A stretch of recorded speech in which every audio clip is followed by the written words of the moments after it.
కార్తీక మాసం, పైగా సంకష్టహార చతుర్థి, అలాగే శనివారం.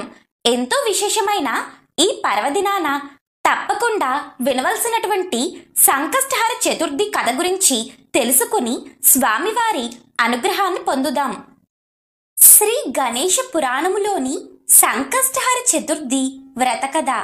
పూర్వం మధ్యదేశంలో సూరసేనుడు అనే ఒక మహారాజు ఉండేవాడు. అతని రాజధాని సహస్రాఖ్యపురం.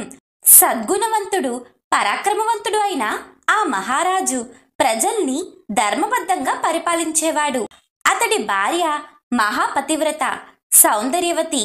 ఒకనాడు సూరసేనుడు ఉద్యానవనంలో విహరిస్తూ ఉండగా ఆకాశంలో వెళుతున్న ఒక విమానం కనిపించింది.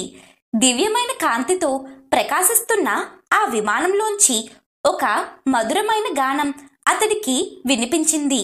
ఆ గానం ఎవరిదో కనుక్కుని రమ్మని తన దూతల్ని పంపించాడు. వారు అక్కడికి వెళ్ళేసరికి హఠాత్తుగా ఆ విమానం నేలకూలింది. దూతలు తిరిగి వచ్చి ఆ విషయాన్ని మహారాజుకి తెలియజేశారు. సూరసేనుడు వెంటనే మంత్రుల్ని వెంటబెట్టుకుని విమానం కూలిన ప్రాంతానికి వెళ్ళాడు. ఆ విమానంలో దేవరాజు ఇంద్రుడు, అతడి పరివారము ఉన్నారు. వారిని చూసి ఆశ్చర్యపోయాడు మహారాజు. రథం దిగి వారికి భక్తితో నమస్కరించి, దేవేంద్ర, అమరలోకాధిపతివైన నీ దర్శనం భూలోకవాసులకు కలగటం ఎంతో దుర్లభం.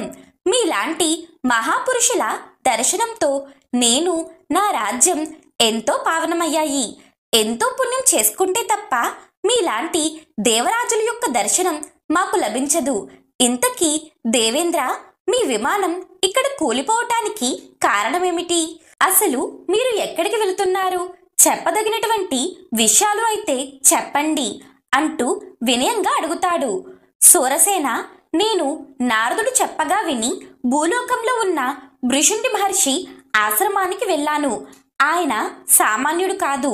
నిత్యం గణపతిని భక్తితో సేవిస్తూ స్వామివారి స్వరూపాన్ని పొందిన మహనీయుడు. అందుకని ఆయన్ని దర్శించుకొని నేను, నా పరివారం తిరిగి మా లోకానికి బయలుదేరాము. మా విమానం నీ నగరం మీదకి రాగానే కుష్ఠవ్యాధిగ్రస్తుడైన ఒక మహాపాపి చూపు మా విమానం మీద పడింది. అందుకే ఇది నేలకూలింది అని అన్నాడు. అప్పుడు సూరసేన మహారాజు ఇంద్రుడితో, దేవేంద్ర, కొంతకాలం ఇక్కడే ఉండి మమ్మల్ని తరింపచేయండి. మీరు దర్శించిన ఆ భృశుండి మహర్షి ఎవరు? ఆయనకి గణపతి సారూప్యం ఏ విధంగా లభించింది? దయచేసి ఆ వృత్తాంతం వినిపించండి అంటూ ప్రార్థిస్తాడు. అప్పుడు దేవేంద్రుడు, సూరసేన, నీ భక్తి ప్రపత్తులు కొనియాడదగినవి. నీవు కోరినట్లే భృశుండి మహర్షి గణపతి సారూప్యాన్ని ఏ విధంగా పొందాడో చెబుతాను. శ్రద్ధగా విను. ఇలాంటి పుణ్యకథలను విన్నటువంటి నీకే కాదు, చెప్పినా నాకు కూడా పుణ్యం వస్తుంది. పూర్వం దండకారణ్యం దగ్గరలో సుందర అనే గ్రామం ఉండేది. ఆ గ్రామంలో పరమ దుష్టుడైన కైవర్తకుడు అనే ఒకతను ఉండేవాడు. అతనికి లేని దుర్లక్షణాలంటూ ఏవీ లేవు. చిన్నతనం నుంచి చిల్లర దొంగతనాలు చేస్తూ ఇతరులను మోసం చేస్తూ కాలం గడిపేవాడు. ఎలాంటి భయం లేకుండా అబద్ధాలు ఆడేవాడు. వయస్సు పెరిగే కొద్దీ అతనిలో దుష్ట లక్షణాలు కూడా పెరగసాగాయి. క్రమంగా మద్యానికి, మగువలకు అలవాటు పడ్డాడు. జూదం అతడికి నిత్యక్రీడ. గ్రామంలో ఉన్న వాళ్ళందరికీ అతడు కంటకుడుగా తయారవ్వడంతో అందరూ కలిసి ఒకరోజు అతన్ని ఊరు నుంచి తరిమివేశారు.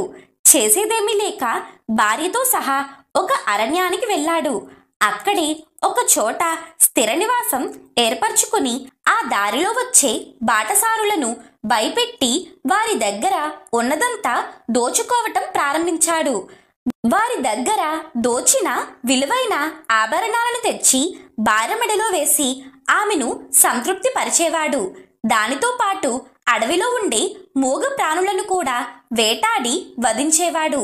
ఒకనాడు ఒక లేడిని వేటాడుతూ వెళ్ళిన కైవర్తకుడు దారిలో చూసుకోకుండా కాలు జారి పడిపోయాడు.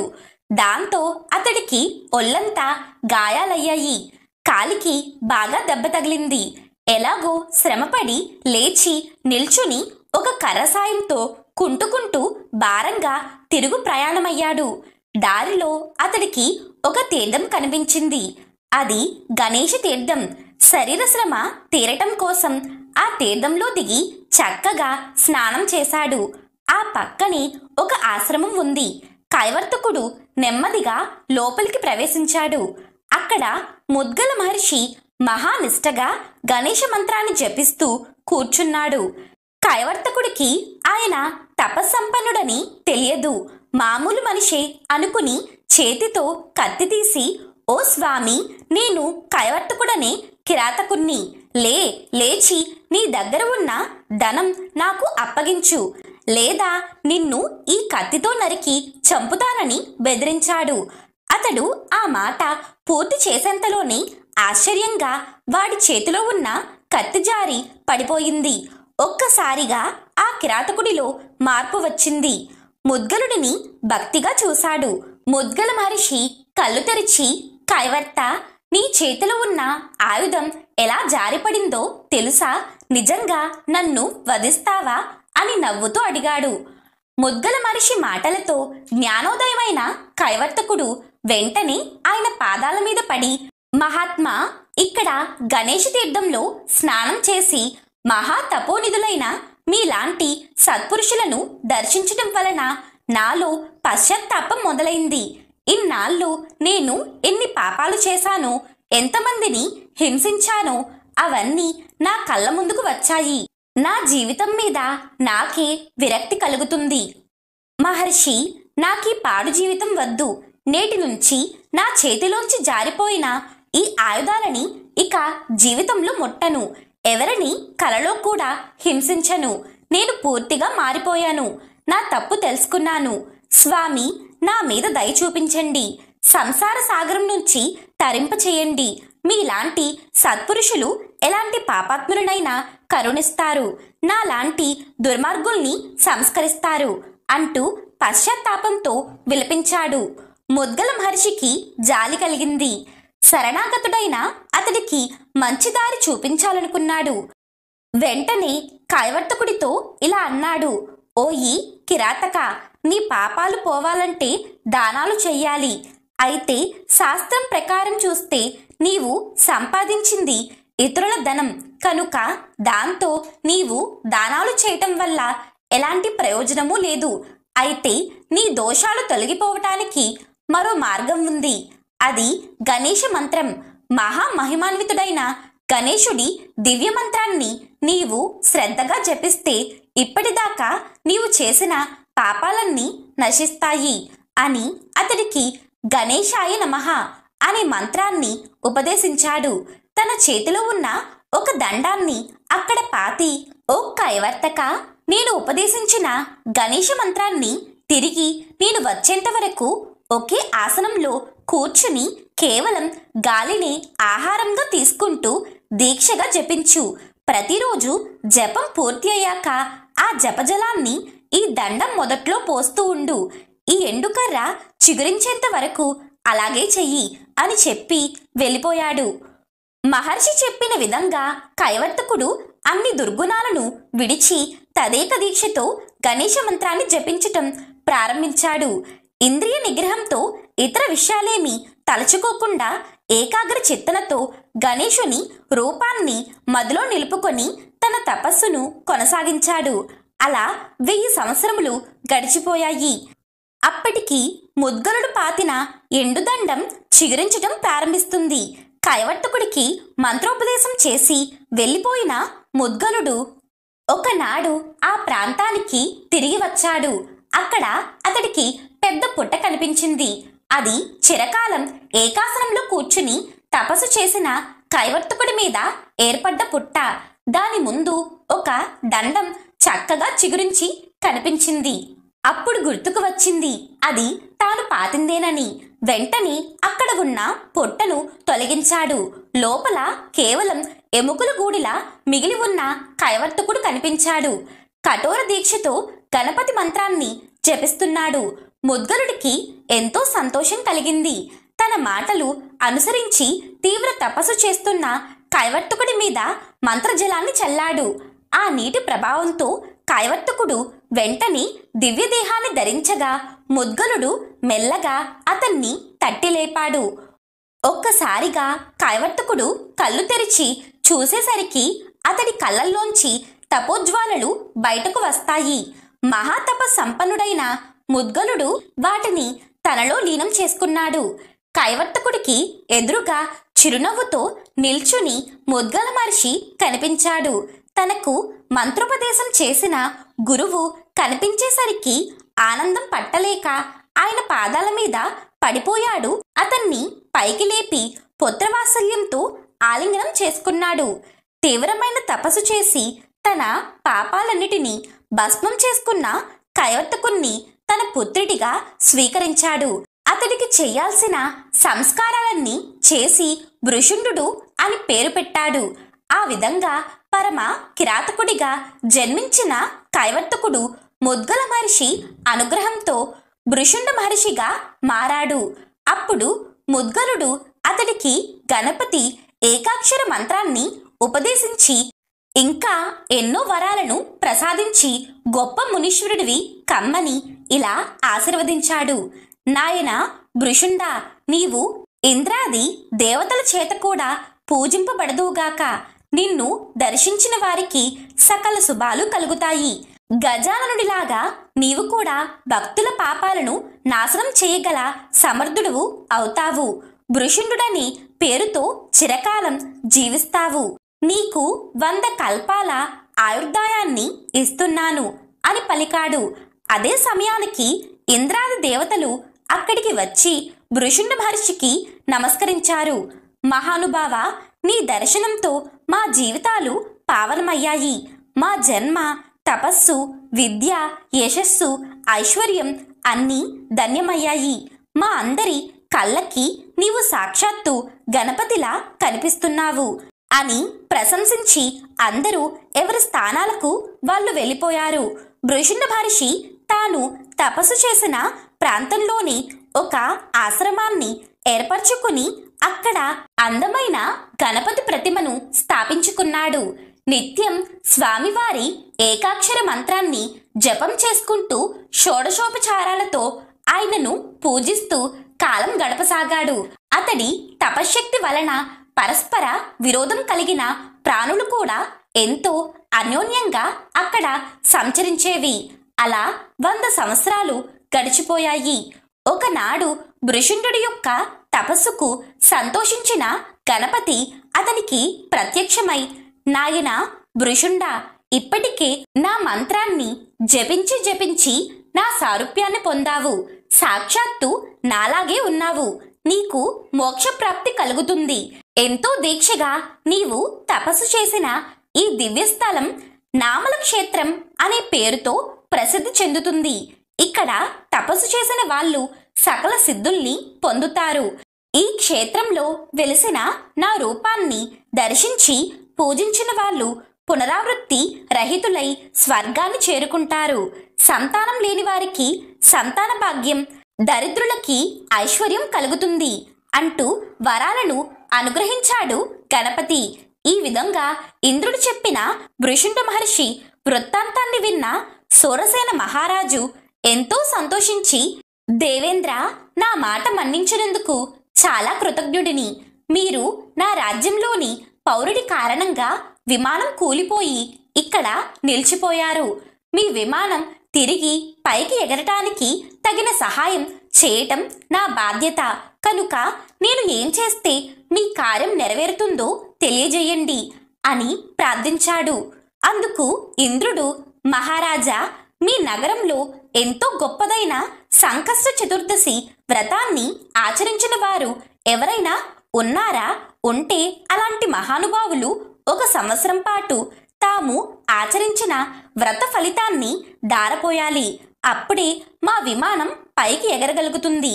అలా కాక విమానం ఎగరటానికి మరొక మార్గం లేదు అని చెప్పాడు ఇంద్రుడు. ఆ మాట విన్న సూరసేన మహారాజు, దేవేంద్ర, తమరు చెప్పిన వాడిని తప్పకుండా పిలిపిస్తాను. ఇప్పుడు మీరు చెప్పిన సంకష్టహర చతుర్దశి వ్రతాన్ని ఎలా ఆచరించాలి, దానివల్ల ఎలాంటి పుణ్యం లభిస్తుంది, ఈ వ్రతంలో పూజింపబడే దేవుడు ఎవరు, ఇంతకు ముందు ఎవరి వ్రతాన్ని ఆచరించారు, వారికి ఎలాంటి శుభ ఫలితాలు కలిగాయి, దయచేసి అవన్నీ వివరించి పుణ్యం కట్టుకోండి అని వేడుకోగా ఆయన ఇలా చెప్పటం ప్రారంభించారు. శూరసేన పూర్వం కృతవీర్యుడని మహారాజు ఉండేవాడు. అతను అమిత బల పరాక్రమవంతుడు, సకల సద్గుణవంతుడు. ఎన్నో యజ్ఞయాగాదులు నిర్వహించి విరివిగా ఎన్నో దాన ధర్మాలు చేసిన మంచివాడు, సత్యవాది, ఇంద్రియాలను ఆధీనంలో ఉంచుకున్న సత్పురుషుడు. నిత్యం దేవతలని పూజిస్తూ అతిథులను సేవిస్తూ ఉండటం అతడికి ఇష్టమైన పని. చతురంగ బల సమేతుడైన కృతవీర్యుడు నిత్యము 12,000 మంది విప్రులతో సహపంక్తి భోజనం చేసేవాడు. అలాంటి ఆ మహారాజుకి సుగంధి అనే ఒక భార్య ఉంది. ఆమె మహాపతివ్రత, సుగుణవతి, అతిలోక సౌందర్యవతి. ఆమె కూడా భర్తలాగానే సదాచారాల మీద ప్రీతి కలిగిన పడతి. అయితే ఆ పుణ్య దంపతులకి ఎంత కాలం గడిచినా సంతానం కలగలేదు. పుత్ర సంతానం కోసం వారు చెయ్యని వ్రతం లేదు, చెయ్యని దానం లేదు. ఎన్ని యాగాలు చేసినా, ఎన్ని పుణ్య తీర్థాలు సేవించినా ఫలితం లేకపోయింది. ఎంతో నిరాశ పొందిన కృతవీర్యుడు ఒకనాడు తమ మంత్రులకి రాజ్యభారాన్ని అప్పగించి అరణ్యానికి వెళ్ళిపోయాడు. అక్కడ ఒక సముచిత ప్రదేశంలో నారవస్త్రాలు ధరించి కఠోర దీక్షతో తపస్సు చేయటం ప్రారంభించాడు. ఇంద్రియ నిగ్రహంతో ఆహారాన్ని వదిలేసి కేవలం పైనుంచి రాలిన ఆకుల్నే భుజిస్తూ తమ తపస్సును కొనసాగిస్తున్నాడు. ఇలా ఎన్నో సంవత్సరాలు గడిచాయి. రాజు శరీరం చిక్కి శల్యమైపోయింది. ఒకనాడు ఆకాశ మార్గంలో సంచరిస్తున్న నారదుడు ఆ అరణ్య ప్రాంతం మీద నుంచి వెళుతుండగా క్రింద కృతవీర్యుడు తపస్సు చేస్తూ కనిపించాడు. ఎవరో చూద్దామనుకుని కిందకు దిగిన ఆయనకి చిక్కి శల్యమైన కృతవీర్యుడు కనిపించాడు. ఆయనకు ఎంతో జాలి కలిగింది. వెంటనే అక్కడి నుంచి పితృలోకానికి వెళ్లి కృతవీరుడి తండ్రిని కలిశాడు. పుత్ర సంతానం కోసం అతడి కొడుకు పడుతున్న బాధలను చెప్పి వెళ్ళిపోయాడు. అలా వెళుతున్న నారదుడికి దారిలో కుంభిపాక నరకం కనిపించింది. లోపల ఎవరున్నారా అని చూశాడు. అక్కడ వృషుండ మహర్షి తల్లిదండ్రులు, అతడి పూర్వాశ్రమంలోని భార్య, కుమార్తె కనిపించారు. వాళ్ళంతా నరకయాతన అనుభవిస్తున్నారు. వారి బాధలు చూసి చలించిపోయిన నారదుడు వెంటనే భూలోకానికి వచ్చి, ఓ వృషుండ మహర్షి, నీవు ఎంత గొప్ప వాడివైనప్పటికీ, దేవతల చేత కూడా నమస్కారాలు అందుకుంటున్నప్పటికీ పూర్వాశ్రమంలోని నీ భార్య, కూతురు, నీ తల్లిదండ్రులు కుంభిపాక నరకంలో దారుణ బాధలకు గురవుతున్నారు. అదేమీ పట్టనట్టుగా నీవిలా తపస్సు చేసుకోవటం ధర్మం కాదు. వారి బాధలు పోయి సద్గతులు కలగటానికి తగిన పరిహారం చెయ్యి నాయనా అని చెప్పి వెళ్ళిపోయాడు. నారదుని మాటలు విన్న వృషుండుడికి ఎంతో ఆవేదన కలిగింది. తన పూర్వాశ్రమ జీవితం గుర్తుకు వచ్చింది. ఎలాగైనా తన వారి బాధల్ని రూపుమాపాలని నిశ్చయించుకున్నాడు. ఒక్క క్షణం కళ్ళు మూసుకుని గణపతిని ధ్యానించాడు. ఏం చెయ్యాలో ఆయనకి అర్థమైంది. ఒక శుభముహూర్తంలో పవిత్రమైన జలాన్ని చేత్తో తీసుకుని గణేష చతుర్దశి వ్రతం ద్వారా తనకు లభించిన పుణ్య ఫలితాన్నంతా తన వారికి దారపోయాలని ఇలా సంకల్పించాడు. ఓ గణనాథ మహాదేవ, నేనే కనుక నీ దివ్య చతుర్దశి వ్రతాన్ని భక్తి శ్రద్ధలతో చేసి ఉంటే ఆ వ్రత ఫలితంగా నాకు లభించిన పుణ్యఫలాన్ని దారపోస్తున్నాను. దీని ద్వారా నా పితృలు, వారితో పాటు నా భార్య, కుమార్తె నరకలోక బాధల నుంచి విముక్తి పొందుదురుగాక అని నీళ్లు విడిచిపెట్టాడు. గజాననుడి అనుగ్రహంతో వృషుండుడి పూర్వీకులు, అతడి భార్య, కుమార్తె అందరూ దేవతా శరీరాలను ధరించి దివ్యమైన విమానమెక్కి అప్సరసలతో సేవింపబడుతూ గణేశ లోకానికి చేరుకున్నారు. సూరసేన విన్నావు కదా, సంకష్ట చతుర్దశి వ్రతమహిమ ఎంత గొప్పదో. ఈ వ్రతాన్ని కేవలం ఒక్కరోజు చేస్తే వచ్చిన ఫలితమిది. అదే ఈ వ్రతాన్ని ఆజన్మాంతం ఆచరించిన వారి పుణ్యాన్ని లెక్క పెట్టటం ఆ ఆదిశేషుడి తరం కూడా కాదు. కనుక ఈ వ్రతాన్ని చేసినవాడు ఫలితాన్ని దారపోస్తే మా విమానం ఎగరటం అనేది అత్యంత స్వల్ప విషయం అని చెప్పాడు దేవేంద్రుడు.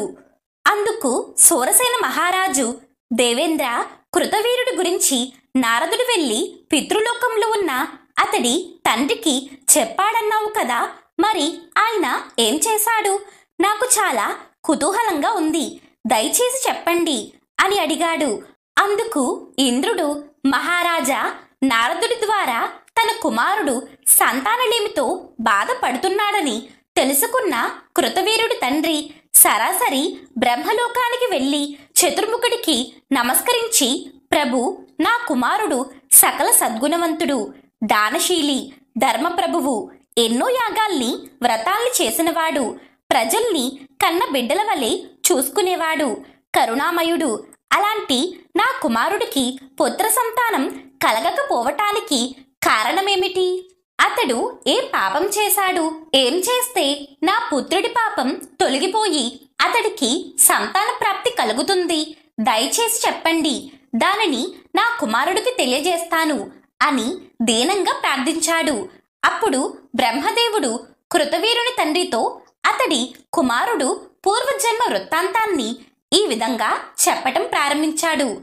భక్త, పూర్వం నీ కుమారుడు రాజ్యం చేస్తున్న నగరంలోని సాముడు అనే ఒక పంచముడు. అతను కడు దుర్మార్గుడు. అతన్ని చూస్తేనే పుణ్యకర్మలన్నీ కూడా నశించిపోయేవి. ఒకనాడు ఆ చండాలుడు ధనకాంక్షతో దారి కాసి 12 మంది బ్రాహ్మణులను చంపి వారి దగ్గర ఉన్న సంపదనంతా దోచుకున్నాడు. దోచుకున్న సొమ్మునంతా తీసుకుని నెమ్మదిగా ఆ సాయంత్రానికి తన ఇంటికి చేరుకున్నాడు. ఆ రోజు మాఘబహుళ చతుర్దశి. చంద్రుడు ఉదయించే సమయానికి ఇంటికొచ్చిన సాముడు తన కుమారుణ్ణి గణేశ, గణేశ అని పేరు పెట్టి పిలిచాడు. కొడుకు బయటకు వచ్చి తండ్రి దోచిన సొత్తును పట్టుకుని లోపలికి తీసుకుని వెళ్ళాడు. ఇద్దరూ కలిసి కడుపు నిండా భోజనం చేశారు. కొన్నాళ్లకి సాముడు మరణించాడు. సాముడు పరమ పాపి అయినప్పటికీ అతన్ని తీసుకుని వెళ్ళటానికి వినాయకలోకం నుంచి దూతలు వచ్చారు. కారణమేమిటంటే, పూర్వం సాముడు మాఘబహుళ చవితి నాడు దొంగతనం చేసే యావలో పొద్దున్నుంచి ఏమీ తినకపోవటం, సంధ్యా సమయంలో ఇంటికొచ్చి కొడుకుని గణేశ అని పిలవటం, కొడుకుతో కలిసి గణేశ ప్రసాదాన్ని తినటం వల్ల అతడికి అమితమైన పుణ్యఫలం లభించింది. పైగా ఆ రోజు గణేశునికి ప్రీతికరమైన తిథి కూడా. అందుకే అతనికి స్వామివారి అనుగ్రహం లభించింది. ఆ విధంగా దూతలు తెచ్చిన విమానమెక్కి సాముడు స్వర్గలోకం చేరుకున్నాడు. కొంతకాలం గడిచాక ఆ సాముడే భూలోకంలో కృతవీరుడని పేరుతో నీ పుత్రుడిగా జన్మించాడు. అయితే ప్రస్తుతం అతడు ఎన్ని పుణ్యకార్యాలు చేస్తున్నప్పటికీ గత జన్మలో విప్రులను వధించిన కారణంగా ఈ జన్మలో సంతాన భాగ్యానికి నోచుకోలేదు. అతడు చేసిన పాపం నశిస్తేనే సంతానం కలుగుతుంది అని చెప్పాడు. ఆ మాటలు విన్న కృతవీరుని తండ్రి ఎంతో బాధపడుతూ, పితామహ, నా కుమారుడు చేసిన బ్రహ్మహత్య పాపం క్షమించరానిది. అయితే దాన్ని పోగొట్టే మార్గం ఏదైనా ఉంటే సూచించండి. అది ఎంత కష్టమైనా సరే అని ప్రాధేయపడ్డాడు. అప్పుడు బ్రహ్మదేవుడు, నీ కుమారుడు అత్యంత మహిమాన్వితమైనది, కోరిన కోరికలు తీర్చేది అయిన శ్రీ గణేశ సంకష్ట చతుర్దశి వ్రతాన్ని గనుక ఆచరిస్తే అతడు చేసిన పాపాలన్నీ నశిస్తాయి అని చెప్పగా, కృతవీరుడి తండ్రి బ్రహ్మదేవుడికి ఎన్నో నమస్కారాలు తెలియజేసుకుని అక్కడి నుంచి భూలోకంలో తన మందిరంలో నిద్రపోతున్న తన కుమారుడికి కలలో కనిపించి ఈ విషయాలన్నీ ప్రబోధ చేశాడు. కృతవీరుడు కలలో తన తండ్రి కనిపించినందుకు ఎంతో సంతోషించి, మంగళవారం చతుర్దశి తిథి కలిసి వచ్చిన రోజు తన తండ్రి కలలో చెప్పిన విధంగా చంద్రోదయ సమయంలో గణపతిని విశేషంగా షోడశోపచారాలతో పూజించాడు. ఆ తరువాత 12 మంది విప్రులకి షడ్రశోపేతంగా విందు భోజనం పెట్టి దక్షిణ తాంబూలాలతో వాళ్లను సంతృప్తిపరిచాడు. గణేశుని పూజలో భాగంగా స్వామివారికి అత్యంత ప్రీతిపాత్రమైన దూర్వంకురాలను కూడా సమర్పించాడు. తరువాత ఇంద్రియ నిగ్రహంతో గణేశుని ఏకాక్షరి మంత్రాన్ని జపించాడు. ఈ విధంగా కృతవీరుడు సంకష్టహర చతుర్థి వ్రతమును భక్తి శ్రద్ధలతో ఆచరించి తాను సంతానాన్ని పొందటమే కాకుండా తన రాజ్యంలో ఉన్నటువంటి ప్రజలందరి చేత కూడా సంకష్టహర చతుర్దశి వ్రతాన్ని నియమపూర్వకంగా ఆచరింపచేశాడు. కాబట్టి సూరసేన మహారాజా, విన్నావు కదా సంకష్టహర చతుర్దశి మహిమ ఎంత గొప్పదో. ఈ వ్రత మహత్యం గురించి పూర్తిగా చెప్పటం సృష్టిలో ఎవ్వరికీ సాధ్యం కాదు. సకల మానవాళికి మేలు కలిగించేటటువంటి ఈ వ్రతం కృతవీరుడు ద్వారా ఈ లోకానికి తీసుకురాబడింది. ఇది ఎంతో పవిత్రమైంది. ఈ వ్రతం గురించి స్మరిస్తే చాలు సకల పాపాలు నశించిపోతాయి. ఈ వ్రతాన్ని చేయటం వల్ల ధర్మరాజు యుద్ధములో శత్రువులను సంహరించి రాజ్యమును తిరిగి పొందారు. ఇక నీవు మా విమానం పైకి ఎగిరేటటువంటి మార్గం చూడు అని చెబుతాడు. ఇంద్రుడి ద్వారా గణేష చతుర్దశి వ్రత మహత్యాన్ని విన్న సూరసేన మహారాజు ఎంతో సంతోషిస్తాడు. తన భటులను పిలిచి, మీరందరూ కూడా మన రాజ్యంలో నలుమూలలకు వెళ్ళండి. ఇంటింటికి వెళ్ళి సంకష్ట చతుర్దశి వ్రతాన్ని ఆచరించిన వారు ఎవరైనా ఉంటే తక్షణమే ఇక్కడికి తీసుకుని రండి అంటూ ఆదేశిస్తాడు. వెంటనే ఆ రాజభటులు నగరంలోకి వెళ్తారు. ప్రతి ఇంటికి వెళ్ళి ఆ ఇంట్లో ఎవరైనా చతుర్థి వ్రతాన్ని ఆచరించారా అని విచారిస్తారు. అలా తిరుగుతూ ఉన్న వారి కళ్ళకి ఒక ఇంటి దగ్గర దివ్యమైన విమానం ఆగి కనిపిస్తుంది. అది చూసి ఆశ్చర్యపోయి ఆ ఇంటి దగ్గరికి వెళతారు. ఆ ఇంట్లో ఒళ్ళంతా కుష్టి వ్యాధితో పీడింపబడుతూ గాయాల నుంచి రక్తం కారుతూ ఒక చండాల స్త్రీ వారికి కనిపిస్తుంది. అయితే ఆ స్త్రీని తీసుకువెళ్ళటానికి ఆ దివ్య విమానం వచ్చిందన్న విషయం తెలుసుకుని విమానం నుండి దిగిన గణేష దూతలను వారు చూసి ఆశ్చర్యపోతారు. ఇక ఆ రాజభటులకు ఆ వింత ఏమిటో అర్థం కాదు. ఓ గణపతి దూతలారా, ఈ స్త్రీని చూస్తేనే చాలా వికృతంగా జుగుప్సాకరంగా ఉంది. పైగా చండాలి కూడా. మరి ఇలాంటి పాపిని తీసుకుని వెళ్ళటానికి మీరెందుకు వచ్చారు అని ప్రశ్నించగా అందుకు గణేష దూతలు ఇలా చెబుతున్నారు. ఒకనాడు ఈ చండాలి బాగా మద్యం తాగి మతి తప్పి భిక్షాటన కోసం ఇల్లిల్లు తిరుగుతూ చంద్రోదయ సమయానికి సంకష్ట చతుర్దశి వ్రతం చేస్తున్న ఒకరి ఇంటి దగ్గరకు వెళ్తుంది. అక్కడ వారు పెట్టిన గణేశుని ప్రసాదాన్ని భుజించింది. ఆ సమయంలో గణేశుడిని మనసారా స్మరించింది. ఆనాడు ఈమె చేసిన పుణ్యం కారణంగా గణేశలోకానికి వెళ్ళి అర్హత సంపాదించుకుంది. అందుకే ఈమెను శరీరంతో తీసుకుని వెళ్ళటానికి వచ్చాము అని చెప్తారు గణేష దూతలు. అప్పుడు రాజభటులు ఇలా అంటారు.